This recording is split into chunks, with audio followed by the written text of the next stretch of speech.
Seorang kepala desa di Kabupaten Malang berurusan dengan polisi karena terlibat kasus penipuan dan penggelapan.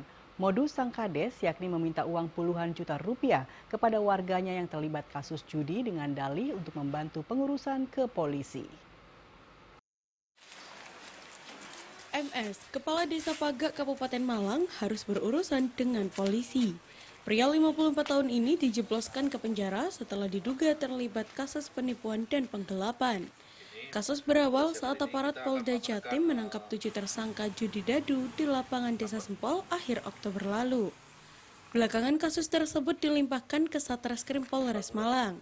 Dari 7 tersangka yang diamankan, 1 tersangka dilakukan penahanan, sedangkan 6 tersangka lainnya tidak dilakukan penahanan dan hanya dikenakan wajib lapor. Melihat kesempatan dalam kesempitan, MS lantas berpura-pura menawarkan bantuan mengurus kasus yang menjerat para tersangka kepada polisi agar penyidikan dihentikan. Agar urusan lancar, tersangka MS meminta kepada masing-masing tersangka uang mulai 4 hingga 15 juta rupiah. Total, MS berhasil mengumpulkan uang 74 juta rupiah. Namun, ternyata penyidikan kasus judi dadu terus berlanjut.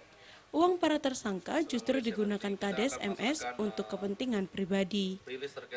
Ini saudara M, Kepala Desa Paga, ini memang inisiasi dari beliau sendiri, bahwasannya meminta uang kepada para tersangka untuk membantu terkait kasus yang dialami para tersangka supaya dibantu bahwasannya kepada polisi. Tetapi dia inisiasi kepada Kepala Desa Pagak sendiri, tapi uang itu dikuasai dan disimpan di rumahnya kepala desa. Buntut penipu warganya yang terjerat judi dadu, kini Kades MS justru ikut terjerat kasus. Tersangka dijerat pasal berlapis dengan ancaman 4 tahun kurungan penjara.